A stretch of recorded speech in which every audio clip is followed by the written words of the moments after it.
Hello everyone, I am अंश अग्रवाल। और आज का वीडियो आप लोगों के लिए बहुत ज्यादा इंपॉर्टेंट होने वाला है। वो इसलिए क्योंकि मैं पिछले 3-4 साल का पूरा एक्सपीरियंस आपको बता दूंगा कि कितने कितने क्वेश्चन करके आपके परसेंटाइल अच्छे आ सकते हैं। प्लस कैट ने पिछले 2-3-4 सालों में चेंजेस क्या किए हैं, है ना। तो आपको एक पूरा एक रफ आइडिया लग जाएगा और आपको आइडिया लग जाएगा कि यार हर सेक्शन में इतना इतना कर लो तो आपके अच्छे परसेंटाइल आ जाएँगे, ठीक है? तो चलो जल्दी से शुरू करते हैं। और आप में से कई लोग जो मुझे नहीं जानते होंगे, तो उनको मैं बता देता हूँ कि आई एम अंशु अग्रवाल और कैट और जेट में नॉर्मली विदाउट वर्बल अटेम्प्ट के 99 प्लस परसेंटाइल आ जाते हैं। और जेट तो क्वांट टॉपर हूँ मैं और कैट में 99.97 मेरा हाईएस्ट है, ठीक है? तो काफ़ी आपको मेरे से सीखने मज़ा आएगी और मैं टफ से टफ क्वेश्चन के बहुत ईज़ी सॉल्यूशन हमारे चैनल पे प्रोवाइड करता हूँ। तो आप ही लोगों की सहूलियत के लिए मैंने हमारी जो वेबसाइट है catipmet.com, है ना?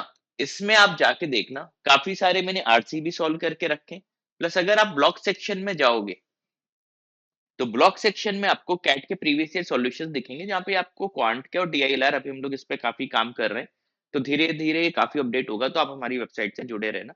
तो आप एक-एक क्वेश्चन आराम से देख के सॉल्व कर सकते हो, प्लस उसका वीडियो सॉल्यूशन वहाँ पे देख सकते हो। और मैं गारंटी से बोल रहा हूँ टफ से टफ क्वेश्चन के बहुत ईज़ी सॉल्यूशन आपको हमारे चैनल पे ही मिलेंगे। तो चलो आज का सेशन में हम लोग बात कर लेते हैं कि डिफिकल्टी लेवल क्या होना चाहिए कैट 2025 का, है ना? क्योंकि आईएम कोजी कोड बना रहा है। अच्छा, एक चीज शुरुआत में ही समझ लो कि कौन सा आईएम पेपर बना रहा है इससे डिफिकल्टी लेवल डिसाइड नहीं होता, है ना। तो आप लोग अगर यूट्यूब पे बहुत सारे वीडियोस ऐसे देख रहे हो कि ये आईएम बना रहा हो तो ये होगा, जबरन के वो व्यूज क्रिएट करने के लिए होता है। सबसे अच्छा एग्जांपल मैं आपको देता हूँ, एक बहुत अच्छा एग्जांपल है 2013 और 2014 के कैट का।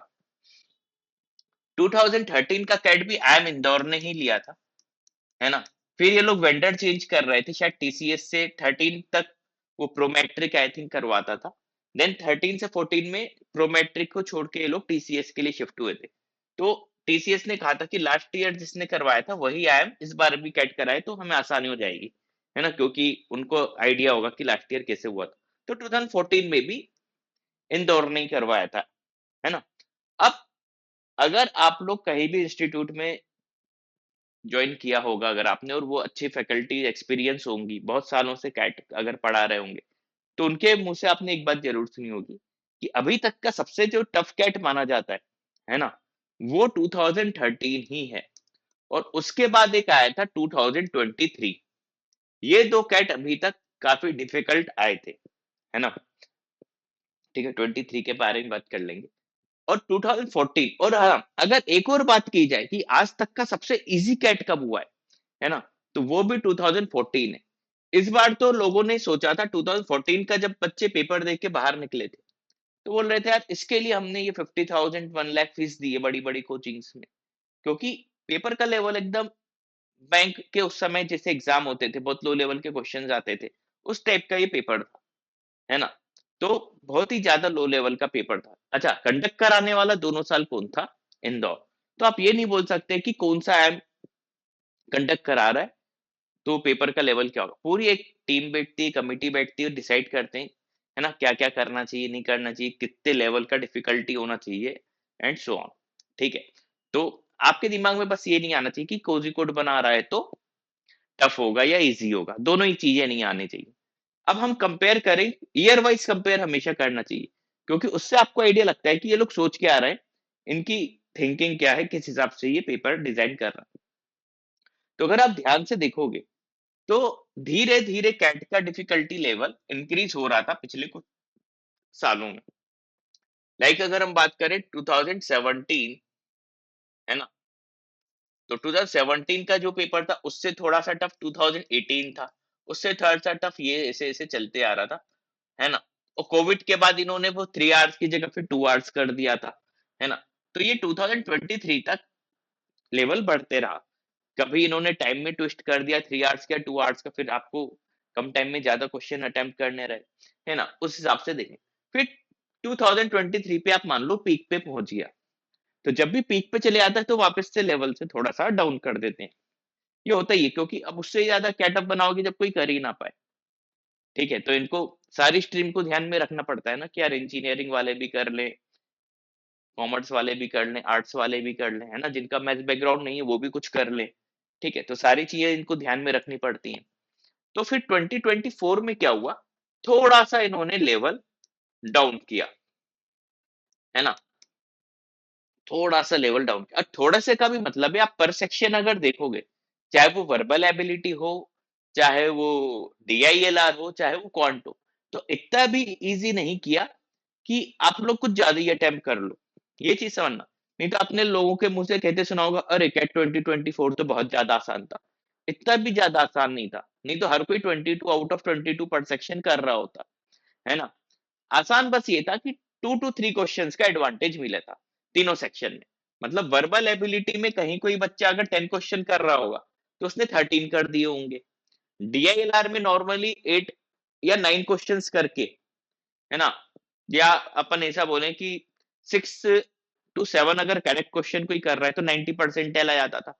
वहीं लास्ट ईयर 9 एक अप्रोक्स क्वेश्चन में आया है ना, थोड़ा थोड़ा सा इंक्रीज हुआ है, 2 to 3 क्वेश्चन मोटा मोटा अगर आप देखो, है ना, चाहे वो वर्बल एबिलिटी हो, चाहे वो DILR हो, चाहे वो क्वांट हो। इवन क्वांट में भी लास्ट ईयर देखो तो 10 अप्रोक्स क्वेश्चन करके 99 अप्रोक्स परसेंटाइल आ गए 30 मार्क्स पे, है ना। उसके पिछले साल थोड़े से कम पे आए थे। ठीक है, तो ये आपका है 2 to 3 क्वेश्चंस का एक चेंज आया था। अब मेरा जो मानना है कि 2024 कैसा हो 5 कैसा होना चाहिए, तो 2025 में जो मुझे लग रहा है ना, तो सबसे पहले अगर वर्बल एबिलिटी की बात करें, ठीक है, अच्छा लास्ट ईयर पैराजम्बल्स नहीं पूछे थे, तो जरूरी नहीं है कि इस साल भी नहीं पूछेगा, है ना। तो आप तो पैराजम्बल्स की वर्बल एबिलिटी में प्रैक्टिस तो करो, है ना, PYQ पूरे लगा लो, अच्छे सोर्सेस से पढ़ो, प्लस एक काम करो, आप रीडिंग की हैबिट तो रोज की करो, और करंट में जो मार्केट में चल रहा है उसकी रीडिंग ज्यादा करो, या एनालिसिस भी आप पढ़ सकते हो। ठीक है, ये सब करोगे, प्लस मॉक टेस्ट आप किसी भी अच्छे इंस्टीट्यूट के दे रहे हो तो वो दो, तो इससे आपको एक अच्छी हैबिट बनेगी, और आरसी आप ज्यादा से ज्यादा अटेम्प्ट कर पाओगे। फोकस आप आरसी पे रखो, ठीक है, और टॉपिक वाइज कवर करो, जैसा कि मैंने हमारे, अगर आप चैनल पे जाओ, है ना, catipmet.com, यहाँ पे आपको एक बहुत अच्छी चीज देखने को मिलेगी, जो मेरे ख्याल से कोई और करवा नहीं रहा है ना। इसमें आपको एक वर्बल एबिलिटी आरसी का सेक्शन मिलेगा, रीडिंग कॉम्प्रिहेंशन का सेक्शन मिलेगा। एक बार उस पर विजिट जरूर करो, आपको वो समझ में आ जाएगा कि पढ़ना कैसे। ठीक है, देन हमारे DILR पे, DILR दिखने में कैट का टफ होता है लेकिन होता आसान है। तो लास्ट ईयर के हिसाब से अगर हम बात करें, तो आई थिंक 3-5 सेट इस टाइप से ही पूछेगा ये, है ना। 3 सेट रहेंगे, 4 क्वेश्चन पर सेट, और 2 सेट रहेंगे 5 क्वेश्चन पर सेट। इस तरीके से आप कर लो, तो इसमें मेरा जो पर्सनल मानना है, 3 सेट्स तो लास्ट ईयर के अगर हम देखें, तो आप इतनी हैबिट तो बना लो यार, मिनिमम 3 सेट्स तो करना है। तो इसकी तैयारी आप कैसे करोगे, DILR की तैयारी का सिर्फ एक तरीका है, टाइम लिमिट में ही करने की आदत डालो, है ना। DILR सिर्फ टाइम लिमिट में करो, तभी एग्जाम में आपका अच्छा जाएगा। नहीं तो घर पे बैठ के अगर आप टाइम लिमिट में नहीं कर रहे, तो फिर उसका कोई सेंस नहीं कि कितनी देर में आप सेट बना रहे हो, कोई लॉजिक उसमें है ही नहीं। कई लोग सॉल्व कर लेते हैं लेकिन कोई सेंस नहीं है। आपको तो 40 मिनट में 3 सेट्स का टारगेट बनाना है मिनिमम, है ना, 40 मिनट में मिनिमम 3 सेट्स है ये। और अगर मोर देन आप कर लो तो फिर बहुत अच्छी बात है। मोर देन 3 सेट्स मतलब आपके 99 प्लस या 100 परसेंटाइल आसपास ही जाएगा। अगर आप 14 क्वेश्चंस अगर कर पा रहे हो, 14 प्लस क्वेश्चंस, तो आप मान के चलो आपका इन्हें अच्छी रैंक आपकी आ जाएगी। ठीक है, देन अच्छा, इसकी तैयारी आप मॉक टेस्ट और PYQ के थ्रू ही करना, DILR की मॉक टेस्ट प्लस PYQ। ठीक है, ये हमारा वीडियो कोर्स जिसने लिया हुआ है, उसमें हमने प्रैक्टिस सेट्स और क्रिएटर्स लेवल दिया हुआ है, बस उसी से प्रैक्टिस करना। देन अब आते हैं हम लोग क्वांट पे। देखो क्वांट में अभी भी वक्त है, अगर कोर्स खत्म नहीं हुआ है, तो पहले आप देखो, अगस्त भी अभी मिड पे ही है हम लोग, तो अगस्त पूरा हो गया, सितंबर पूरा हो गया, अक्टूबर में, यानी 2 मंथ का एक टारगेट बनाओ। 2 मंथ्स में कोर्स कंप्लीट करो, और अब बहुत ज्यादा हाई लेवल के क्वेश्चन करने की जरूरत नहीं है, अगर आपकी मैथ्स वीक है तो, और अगर अच्छी है तो फिर तो कितना ही हाई फाई करो, कोई दिक्कत नहीं है। 2 मंथ्स का टारगेट बनाओ, प्लस अब आपको क्या करना चाहिए, मैथ्स में रिवीजन पे ज्यादा कंसंट्रेट करो। जो जो टॉपिक्स हो गए डेली रिवीजन करो उसका, ठीक है। प्लस मैथ्स में मेरा जो पर्सनल मानना है, आप टारगेट 15 क्वेश्चंस का तो मिनिमम लो, है ना? आप 100 परसेंटाइल के आसपास आराम से आओगे और 15 क्वेश्चन का टारगेट लो, फिर 10, 11, 12 जितने हो रहे हैं, वो करेक्ट करने की कोशिश करो, है ना? 10 प्लस तो सही होने चाहिए मॉक टेस्ट में और उसका तरीका क्या है वो अब आगे की स्लाइड में मैं आपको बताता हूँ। अब आप क्या करो, आपको पर वीक कम से कम 2 मॉक्स अब आज की डेट के हिसाब से देना चाहिए, ठीक है? 2 मॉक्स अगर आप दोगे, है ना? तो फिर कैसा भी डिफिकल्टी लेवल आए, है ना? वो आप आराम से बना लोगे, है ना? तो सबसे पहले अगर हम वर्बल की बात करें, इसमें आप कोशिश किया करो 15 प्लस क्वेश्चन अटेम्प्ट करने की और ज्यादा से ज्यादा करेक्ट होंगे तो बहुत अच्छी बात है ना? वर्बल में एक चीज किया करो, 15 प्लस अटेम्प्ट तो ठीक है, मतलब अच्छी बात है, लेकिन आपको रीडिंग वाली जो पार्ट की बात करें, आपको 40 मिनट्स में पूरे 24 क्वेश्चन रीड तो करने चाहिए, है ना? ये चीज पे ध्यान देना, ये चीज कोई बताता नहीं है, क्योंकि वर्बल में 24 क्वेश्चन आएंगे, आपकी स्पीड इस लेवल की तेज हो जानी चाहिए और तेज का मतलब ये नहीं कि हम पढ़ते जा रहे हैं, हमें समझ में नहीं आ रहा, पढ़ते भी जा रहे हैं, साथ-साथ समझ में भी आते जा रहा है, दोनों में फ़र्क है, समझ रहे हो? एक होता है आपने सिर्फ रीडिंग कर ली, समझ में नहीं आ रहा, तो ऐसी रीडिंग किस काम की? एक होता है रीडिंग करते भी जा रहे हैं, समझ में भी आते जा रहा है। तो आपकी रीडिंग स्पीड इस लेवल की हो जानी चाहिए कैट आते-आते, उसके लिए डेली आपको आधे से 1 घंटा रीडिंग की प्रैक्टिस करनी पड़ेगी, ठीक है? आज से, है ना? 24 क्वेश्चन्स आप पूरे रीड कर पाओ अच्छे से, फिर आप उसमें से अगर 15 प्लस अटेम्प्ट करोगे तो प्रोबेबिलिटी रहेगी वो सही होने की। पॉइंट समझ रहे हो? देन हम आते हैं डीआईएलआर पे। डीआईएलआर में आप मॉक के थ्रू प्रैक्टिस करो प्लस पीवाईक्यू और जिनके पास हमारा वीडियो कोर्स है उसमें वो practice set plus creators level.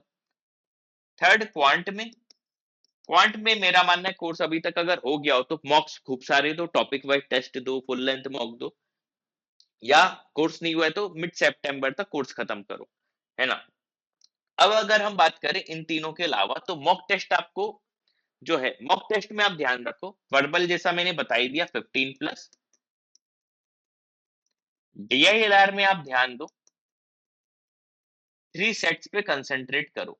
अगर अभी 3 नहीं हो पा रहे तो शुरुआत जिनका बिल्कुल जीरो लेवल पे, वो शुरुआत में देखो एक सेट कंप्लीट अच्छे से सही करें, फिर जब 2-3 मॉक हो जाए फिर उनका कोशिश होना चाहिए कि 2 सेट अच्छे से सही हो जाए, फिर जब 3-4 मॉक हो जाए फिर उनकी कोशिश होनी चाहिए 3 सेट सही हो। फिर इसके बाद की ट्रिक मैं आखिरी के 1 आध महीने पहले बताऊंगा कैट के, है ना? फिर वो 100 परसेंटाइल वाली ट्रिक होगी, अभी सिर्फ फिलहाल इस पे ध्यान दो। क्वांट में क्वांट में आप जब मॉक दे रहे हो मिनिमम आपका टारगेट होना चाहिए 10 क्वेश्चंस, है ना? ये फिलहाल का टारगेट लेके चलो, मिनिमम मिनिमम बोल रहा हूँ। हाँ, मैक्सिमम अगर क्वांट में भी आप 100 परसेंटाइल सोच रहे हो तो फिर 15 प्लस का टारगेट लो, और हाँ अगर 99 के आसपास सोच रहे हो तो 10। पॉइंट समझ में आया? अभी फिलहाल आप इतनी तैयारी करो और अगर आपके मन में कोई भी डाउट हो कमेंट सेक्शन में पूछो, मैं बताऊंगा, या अगर आपको हमारा कोर्स परचेस अभी भी लगता है कि आप कर सकते हो, है ना? तो इस लिंक पे जाके कोर्स परचेस कर सकते हो, और जो लोग नेक्स्ट ईयर कैट लिखने वाले हैं वो www.catipmet.com/cat2026 पे जाके हमारा कोर्स परचेस कर सकते हैं, ठीक है बच्चों? तो ये लिंक दोनों दिख रही होंगी। उम्मीद है कि वीडियो आपको अच्छे से समझ में आया होगा, है ना? आप सभी को ऑल द बेस्ट, बहुत अच्छे से कैट देना और हाँ, टाइम बर्बाद मत करना, बहुत पढ़ाई करो। ठीक है? Thank you.